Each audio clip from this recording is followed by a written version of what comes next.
кез келген дауда мәселенде тек қана осындай кеңеспенен, ақыл парасатпенен шешкенді қалаймыз. Себебі бұл біздің ата-бабаларымыздың ғасырлардан бері келе жатырған жолы. Айқай-шу менен мәселе шешілетін болса, басқа айқай-шу болып отырған мемлекеттерде шешілер еді. Бұл ұсынысты, бұл нені қараймын.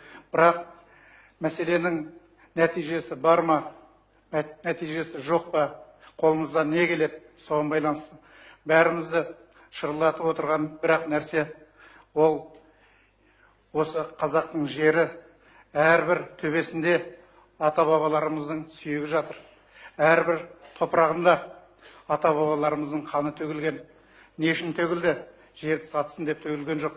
Сол аманат, сол үшін сондай қасиет бізді айттырып атырғанда, көшеге шығарып атырғанда, сол қасиет біздің қаншама жеке мәселемізден де көрі елдің, жердің тағдыры маңыздырақ. Көпшілік жер сатылмасын дейді, бірақ неге сатылмасына көп тоқтала бермейді.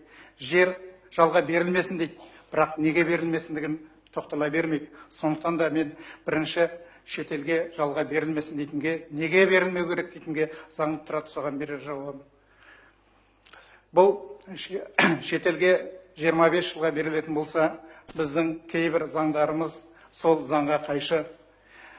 Егер де халықтың көпшілігінің айтып жүрген Қытай азаматы келіп, сол жерде 25 жылға алып, бала-шағасымен жұмыс жасайтын болса, 5 жыл салығын төлеп тұратын болса, жақсы егін көрсеткішін жетіп алатын болса, 5 жылдан кейін арыз берсе, ол Қазақстан Республикасының азаматы болуына толық құқы бар. Заңда солай көрсетілген. Егер де сол 25 жылға келіп, керек десең, өзінің жеке мүлдесі үшін бір үлкен қария кемпірмен, бала-шағасымен келісіп отырып, сол кемпірге айтпай-ақ ЗАГСқа отыратын болса, сол 3 жыл ажырасып кетпесе, ол да Қазақстан Республикасының азаматы болады.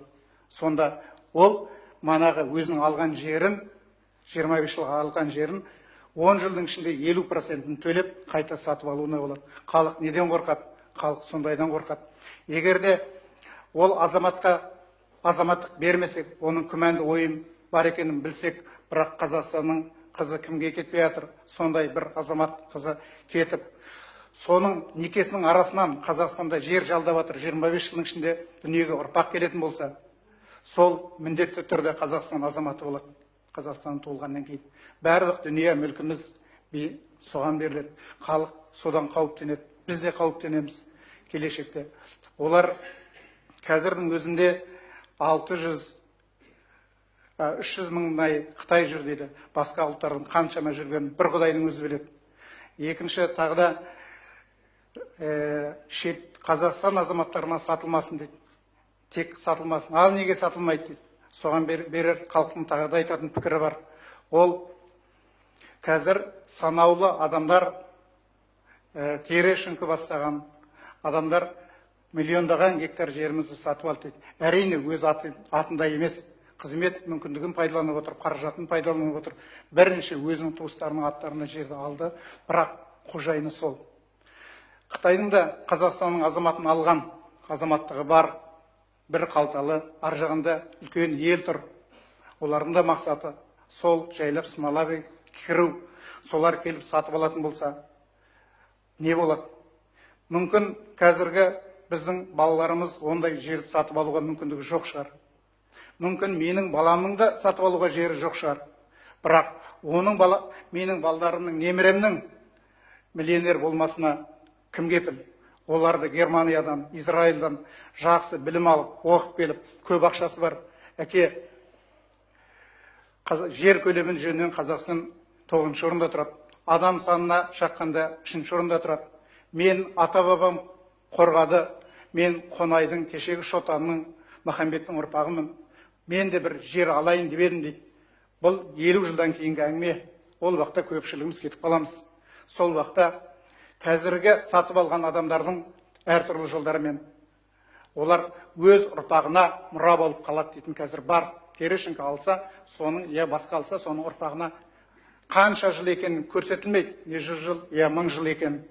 Сонда менің ұрпағым өмір бойы қазіргі сатып алғандардың есігінің алдында соларға қызмет жалданып жүре ме? Сондықтан да бұл жерді сатып алу, оны ұрпағына бір адамның жекелік ұзақ 500 жыл, 1000 жыл қалдыруы ешқандай қисынға келмейтін дүние. Сондықтан да басқа да бір заңдары көп, әрине менен кейін де сөйлейтін адамдар бар шығар. Сондықтан да біз Қазақстан азаматына жерге де сатылмасын. Үлкен дауға қаламыз, бас етілмейтін. Себебі неге? Себебі үлкен жер түгер, кішкентай бір киоскі алатын жерге біреуге берсең, екінші азамат неге бердің деп арыз береді. Бірмесе әкімдердің өзі құлақтары біліп отырған шығар. Осындай жерде қаншама дау, қаншама нетеді. Сондықтан да Назарбаевтың өзі халыққа керек емес заң, бізге де керек емес. Заң шенеуніктерге ғана шықпайды, халық үшін шығады. Халықтың пікірімен ақылдасын дейтін сөзі орынды. Екінші, халық көшеге шығып ататын болса, халық жанайқайын айтатын болса, орынды. Сондықтан да менің де пікірім сол, жер шетелдіктерге жалға берілмесін, сатылмасын, Қазақстан азаматтарына жалға берілсін. Мен қарсы емеспін. Бірақ жалға алып жіберіп, одан түк те өнім алмаса, оны тек қана атын алып ешкімге еленуге бермей отырса, ондай жерді босататын қылып, жалға берудің де тетіктерін көбейту керек. Және бір әкімнің жер мәселесін шешетіндей мүмкіндік қоймау керек. Бірнеше халықтың өкілінің қолынан өтіп барғаннан кейін барып қол қоятын. Бір әкімдегі қолындағы нәрсе, ол кішкентай баланың қолына берген ұстараменен бірдей былай болды. Оны қорқытып та алады, оны сатып та алады, одан тартып та, одан келісіп алуға болады. Ал ол алам деп отырған жердің, елдің тағдыры, сондықтан да сондай жер сатылмасын, жалға да берілмесін. Сосын жер сатып, қазақ ешқашанда байымайды. Мұнай жөнінен 10-шы орындамыз. Мұнай сатып пайда алмағанда, алтын сатып пайда алмағанда, Менделеев комиссиясының бәрін сатып пайда алмағанда, тек қана жерді сатып жіберіп, біз кем-кетігімізді түгей алмаймыз. Қаншама заңдар орындалмай жатыр. Қаншама заңдар шығып алып жақсаңдар тұр. Неге сол құсап қала бермейді? Неге осыған бір құштармыз? Кейбіреулердің айтуынша Қытайдан басқа жақтан алған үлкен мол қарыздарымыз бар екен. Соның өтеуіне жер сұрайды дейтін, мыс дейтін әңгімелер жүреді. Бұл да халықтың көкейіндегі нәрсе. Екінші, елдің тағдыры үшін шырылдап жүретін азаматтар болатын болса, сол ұсталып ататын болса, соларға түсіндірсін, күшпенен, айқайменен, ештеңе қамап тастауменен ештеңе шешілмейді. Мен облыс басшысына, мен қала әкімі Трымп мырзаға ерекше ризашылығымды айтамын. Манағы 30 адам жабылды, Маңғыстау облысынан бір азамат жабылған жоқ. Егерде олардың да қолында болды, сен әлеуметтік желіге мынандай деп жаздың, сен бүйтіп айқайладың, сөйтіп айқайладың, 15 күнде халықтың мақтап жүрген Атыраудағы Ноғайыптың өзінде бірнеше азаматтары қазір 15 күнде жер сатылмаштығын тұтқындап отыр. Сондықтан да әр нәрсенің шегімен, әр нәрсенің орнымен салиқалы, байыппен шешкенді қалаймын. Құрметті Дәржеваға барғанда халықтың аманатын осылай жеткізіп енді жақсы көреміз. Қазір елдің тағдыры таразыға түсіп тұр. Халық тұлт етіп тұр.